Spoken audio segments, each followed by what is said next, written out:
Bismillahirrahmanirrahim. Assalamualaikum warahmatullahi wabarakatuh. Selamat datang kembali di channel Adi Setiawan, dan kali ini kita akan membahas Fedora Workstation Live 36 ya, Fedora 36, dan ini adalah tampilan yang akan Anda peroleh ketika Anda menjalankan Fedora 36 dalam mode live. Jadi ada opsi untuk start Fedora maupun untuk tes media. Baik, kita coba start terlebih dahulu. Dan kali ini saya mencoba menjalankan Fedora 36 ini dalam mode VirtualBox. Jadi dalam mode virtual dengan alokasi RAM hanya 1,9 GB. Jadi kita lihat saja seperti apa nanti performanya. Dan ini adalah halaman bootingnya, ada logo Fedora di sini. Kemudian setelah proses booting yang ini seharusnya tidak akan terlalu lama mengingat file ISO Fedoranya. Oke, sampailah kita di halaman Welcome to Fedora. Jadi proses bootingnya cukup cepat, 1,9 GB RAM yang saya alokasikan, dan ini booting di VirtualBox cukup cepat. Kita akan mendapati tampilan try Fedora dan install to hard drive. Ya, sama seperti tampilan yang menyambut kita di Ubuntu. Ya, try Ubuntu dan install Ubuntu, dan tentu saja kita pilih untuk try terlebih dahulu, dan tidak perlu khawatir karena di activity kita juga tetap akan mendapatkan akses untuk menginstal Fedora ke hard drive. Oke, try Fedora close. Ini adalah tampilan Fedora 36 fresh dengan desain wallpaper seperti ini. Saya masih belum menemukan ini sebenarnya gambar apa, tapi it's okay lah.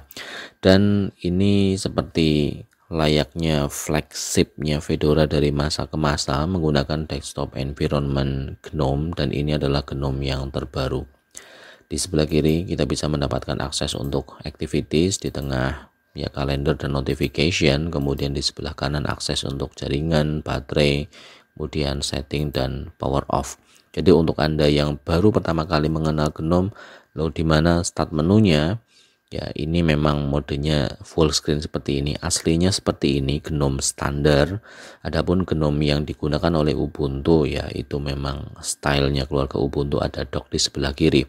Anda bisa mengakses menunya dari activity seperti ini, kemudian menekan show application, atau dari halaman awal tadi kita pencet tombol super atau tombol Windows 2 kali. Ya, langsung tampil seperti itu. 1 kali seperti ini, 2 kali seperti ini. Dan kita tentu saja bisa berpindah dari virtual workspace 1 ke virtual workspace yang lain dengan cara seperti ini. Klik saja pada workspace-nya atau menggunakan Ctrl Alt kiri kanan. Nah, Fedora 36 ini membawa Wayland sebagai display server standarnya, dan ini akan sangat bagus performanya kalau memang laptop Anda mensupport Wayland. Anda bisa melakukan perpindahan dari kiri ke kanan dari workspace 1 2 dengan menggunakan swipe dari touchpad Anda.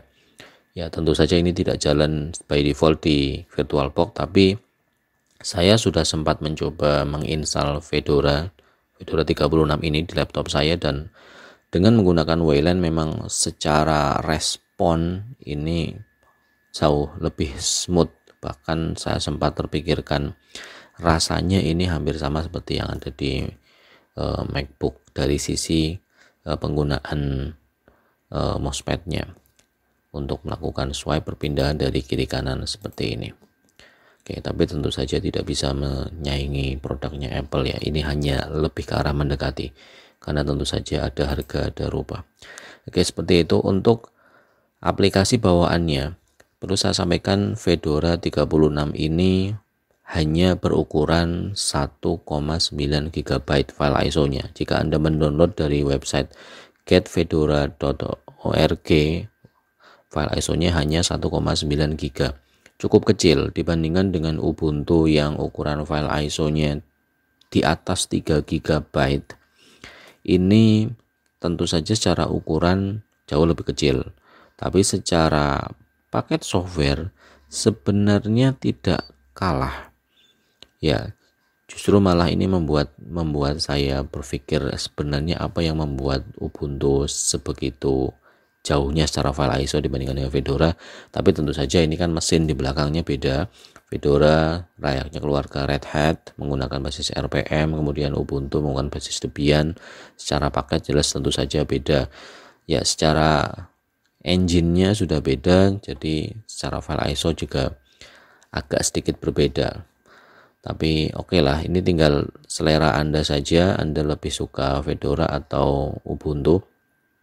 Di aplikasi bawaannya kita akan mendapatkan daftar aplikasi yang ya minimalis, bisa dibilang minimalis.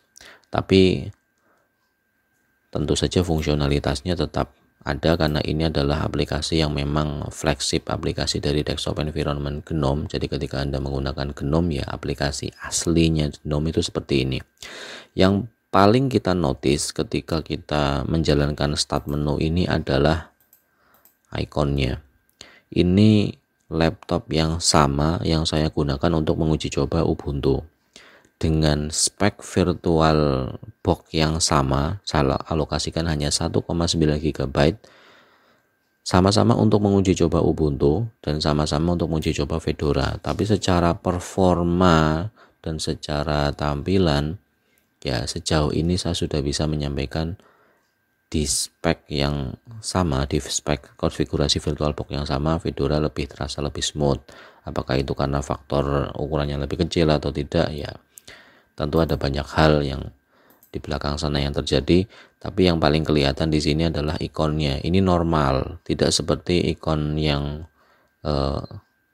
ada di Ubuntu yang saya tes yang terlihat lebih kecil. Jadi aslinya ukuran dari ikon GNOME 42 ya seperti ini. Oke, aplikasi bawaan untuk kontak, ya ini aplikasi untuk kontak biasa. Kita lihat tampilannya. Oke, GNOME kontak, please remind address book. Ya seperti inilah, saya tidak pernah menggunakannya. Kemudian untuk weather, ini juga GNOME weather. Kalau misalnya komputer Anda koneksi ke internet, kemudian bisa mengatur konfigurasinya, misalnya Jakarta. Ini connect internet atau tidak, ya ternyata connect. Oke, GNOME weather seperti ini untuk Anda yang berada di wilayah Jakarta saat saya rekaman sedang hujan sepertinya. Tapi akurasinya tentu saja kurang tahu. Ini weather data from Norwegian Meteorological Institute. Oke, bukan the weather channel. Ya, seperti ini. Fungsionalitas oke, tentu saja meskipun saya tidak yakin Anda akan sering mengecek cuaca dari laptop Anda. Kemudian word clock untuk Anda yang bekerja dalam dua zona waktu Indonesia dan waktu malam ala Amerika misalnya bisa menggunakan ini. Fedora Media Writer ada by default untuk menuliskan installer Fedora Workstation, Fedora Server. Kemudian ya map, tentu saja sesuai namanya ini digunakan untuk menampilkan peta, tapi tentu saja membutuhkan koneksi internet. Ya, saya rasa oke ada map di sini, meskipun terus terang tentu saja kita lebih suka menggunakan Google Map daripada ini. Tapi memang ini adalah aplikasi-aplikasi yang ya flagshipnya GNOME seperti ini, aplikasi buatannya GNOME seperti ini. LibreOffice Suite sudah ada dan ini layaknya Fedora yang selalu baru. Di sini LibreOffice-nya juga tentu saja LibreOffice yang baru. Oke, tapi seberapa baru? Apakah sudah versi 7.3? Ya, sudah versi 7.3. Lebih tepatnya versi 7.3.1.3. Oke. Nah, ketika saya mereview Ubuntu, saya sempat menyampaikan LibreOffice yang ada di Ubuntu itu terlihat lebih nyaman secara font. Ini ya hanya di mata saya saja atau memang seperti itu. Kalau secara font dan ketajaman di spek laptop yang sama, saya selalu melakukan testing distro Linux di laptop yang sama karena memang hanya ada satu laptop untuk testing ini. font yang ada di Ubuntu itu terasa lebih nyaman daripada yang dari Fedora. Ini mungkin tidak terlalu terlihat karena ini Fedoranya kan ada di VirtualBox yang jalan di atasnya di pin, tapi saya sudah sempat menginstal Fedora sebagai dari driver saya testing saja, dan melihat fontnya rasanya tidak setajam yang ada di Ubuntu. Jadi kalau secara performa, iya Fedora saya rasakan lebih smooth daripada Ubuntu, tapi secara kenyamanan di mata sejauh ini, sejauh yang saya rasakan tentu saja Fedora secara fontnya tidak senyaman Ubuntu. Oke, kemudian kita lanjutkan. Di LibreOffice sudah ada, kemudian ya ini GNOME Videos sudah ada, tapi multimedia codecnya belum ada karena masalah copyright, dan ini sudah tradisinya keluarga Fedora dari dulu tidak menyertakan multimedia codec by default. Oke, di sini ada Rai TV. Kemudian kalkulator, tampilan kalkulatornya juga saya rasa ini kalkulator yang ya dari zaman dulu sudah kita kenal, karena ini bawaan dari GNOME versi 42, dan tentu tampilannya ya karena menyesuaikan zaman ini lebih flat. Tapi untuk Anda yang memang membutuhkan kalkulator baik untuk kebutuhan sehari-hari atau bahkan financial dan programming, ini kalkulator yang cukup kompleks. Jadi barangkali Anda sudah bisa menggantikan kalkulator scientific yang itu dengan kalkulator yang seperti ini. Oke, fungsionalitasnya harus diakui cukup lah. Oke, dokumen scanner, setting, sistem monitor, dan ini adalah desktop environment GNOME. Jadi jangan terlalu berekspektasi atau tidak usah berkompetisi masalah penggunaan RAM, kecil-kecilan RAM. Nah, seperti itu tidak usah, karena desktop environment GNOME ini menggunakan konsumsi RAM yang cukup tinggi, karena memang yang dikejar adalah smoothness-nya. Kalau tadi Anda merasa tidak smooth kok, ya ini memang karena saya tes di VirtualBox dengan RAM 1,9 GB. Nah, di sini ternyata dia sudah memakai 1,3 GB dari 1,9, cache-nya 1 GB sendiri. Kemudian swap-nya pun terpakai, dan ini membuktikan bahwa ketika sebuah sistem komputer memiliki swap, ini Fedora bisa menggunakannya. Jadi Fedora bisa memanfaatkan penggunaan swap di komputer yang Anda miliki untuk meningkatkan performanya. Seperti itu. Jadi untuk Anda, saya sarankan tetap paling tidak memiliki RAM 4 GB. RAM 4 GB itu sudah yang ya standar minimal aman lah, karena spek yang saya punya seperti itu, dan 4 GB sudah cukup untuk keperluan sehari-hari. Yang penting tidak banyak melakukan aktivitas dengan Android Studio atau PHP Storm atau semacamnya ya. Untuk daily driver sudah sangat cukup. GNOME Boxes sudah ada by default. Kemudian untuk terminal juga ya, ini terminalnya Fedora benar-benar plain. Ubuntu saja ada warnanya, tapi di sini ya standar sekali. Termasuk untuk kustomisasi bawaannya, defaultnya sebenarnya ini sama dengan yang ada di Ubuntu, tapi secara warna ini memang ya sangat plain. Tentu saja Anda tetap bisa melakukan kustomisasi di sini. Bash bisa Anda ganti dengan ZSH atau dengan Fish atau yang lain sesuai dengan selera Anda. Hanya kalau saya pribadi, karena pertama kali saya mengenal Linux, saya tahunya Bash, ya Bash sudah sangat cukup untuk saya. Malah ketika pakai ZSH atau Fish kagok sendiri. Tapi itu kan style kita masing-masing saja. Oke, kemudian GNOME Utility di sini sudah ada disk usage analyzer, standar, connection, disk, ya tentu saja sesuai namanya, image viewer, document viewer, problem reporting, karakter log, dan font. Ini karakter juga aplikasi yang sama seperti yang ada di bawaannya Ubuntu. Ya, untuk Anda yang chattingan, customer service atau sebagainya membutuhkan emoji atau smiley, ya Anda bisa tinggal klik saja copy karakter kemudian pastekan ke tulisan Anda. Selanjutnya ada software sesuai namanya. Ini bisa Anda gunakan untuk menambahkan aplikasi baru, dan karena Fedora ini satu keluarga dengan Red Hat, Anda tidak usah khawatir secara paket software, sangat lengkap, tidak kalah lengkapnya 11-12 atau malah 12 sama dengan keluarga Debian dari sisi ketersediaan dan dari sisi popularitasnya. Kemudian ada JIS untuk webcam dan ada Tour. Dan terakhir yang ini saya tunjukkan dari aplikasi ini adalah text editornya. Ini bukan lagi Gedit, ini namanya text editor. Ini adalah text editor dengan nama text editor ya, yang muncul di rilis GNOME yang terbaru, dan ini kabarnya baru akan muncul di Ubuntu di versi 22.10. Oke. Ya, rumornya seperti itu, tapi di Fedora Anda sudah bisa menikmati text editor yang baru sekarang di Fedora 36. Oke, Gedit system. Apa sih yang menarik dari text editor baru ini dibandingkan dengan Gedit? Ya, dari sisi look and feel ini lebih flat, satu nada, satu desain visual dengan GNOME keseluruhan. Kemudian ada modenya, bisa kita set auto, light atau dark.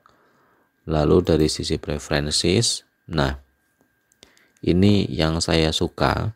Saya termasuk sering bekerja dengan text editor bawaan dari distro Linux yang saya gunakan, dan yang paling saya sukai tentu saja kalau text editor itu punya aspek personalisasi, apalagi mendukung penulisan kode, bahkan color theme, color scheme-nya bisa berubah. Ini kan ala-ala Solaris dan seperti itu. Text editor bawaan Fedora atau bawaan GNOME 42 ini bagus, dan saya sudah sempat mencobanya untuk menuliskan beberapa tulisan, dan memang ya ini sesuai dengan style saya, text editor yang simple tapi customizable dari sisi warna. Kemudian tidak hanya color scheme, kita bisa mengatur custom fontnya. By default ini monospace, tampilannya seperti itu. Bisa kita ganti dengan font yang lain sesuai dengan selera Anda. Kemudian display grid pattern ini kalau kita aktifkan ya dia akan mengaktifkan ini grid kotak-kotak seperti ini. Highlight current line, nanti akan ada highlight ya seperti ini pada baris yang sedang kita klik. Kalau tidak ya tidak, berarti ini lebih baik kita aktifkan saja, yang lebih bagus. Display overview map ini akan menampilkan overview map seperti yang kita kenal di Sublime Text atau di VS Code. Margin position, oke, discover document setting, restore session.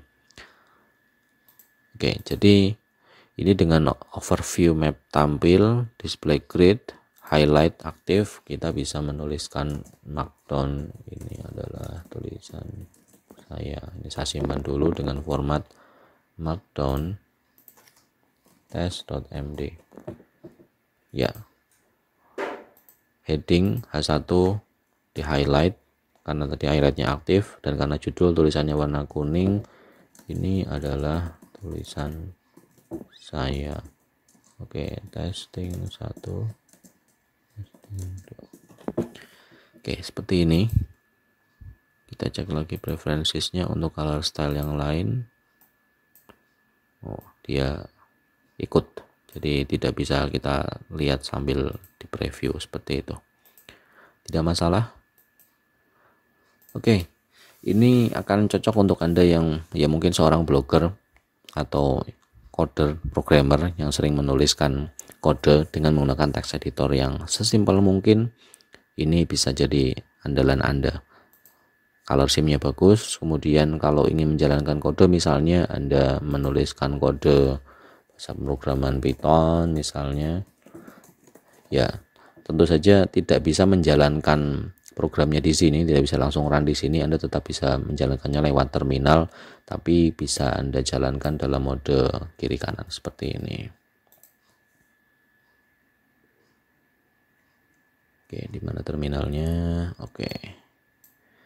Ya, jadi workflow-nya seperti ini, misalnya test.py, kemudian pindah ke sebelah kanan, cd download python test.py. Ini ya, testing seperti ini. Dan karena ini menggunakan GNOME 42 by default, yang mana hanya ada panel di atas ini tanpa ada dock yang tampil di bawah atau di sebelah kiri by default seperti Ubuntu, Anda akan mendapatkan satu sistem yang membuat Anda bisa fokus pada pekerjaan yang Anda hadapi saat ini. Jadi mau full coding dengan tampilan yang ya ala-ala engineering seperti ini mengasihkan. Ya, tapi tentu saja kembali ke kebutuhan Anda, tidak semuanya coding, tidak semuanya ya melakukan kegiatan penulisan, oke. Dan kalau memang kondisinya seperti itu, Fedora tetap bisa menawarkan berbagai opsi tambahan aplikasi untuk Anda sesuai dengan kebutuhan Anda. Ketika Anda misalnya membutuhkan aplikasi baru dari software ini koneksinya sedang tidak aktif, Anda tetap bisa menjalankan atau menambahkan aplikasi baru. Anda butuh pekerjaan arsitektur, ya ada FreeCAD, LibreCAD, Arsi, ya semacam itulah aplikasi CAD yang lain. Kemudian kalau butuh VLC ya tinggal tambahkan saja VLC, Google Chrome ya tinggal tambahkan Google Chrome, karena di sini bawaannya adalah Firefox. Kemudian untuk MP3 ya sudah dari Tempok.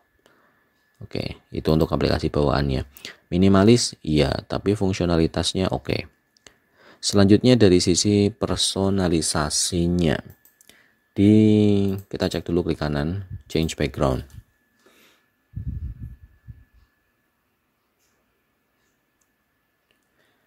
Oke, sebuah standar wajib distro masa kini.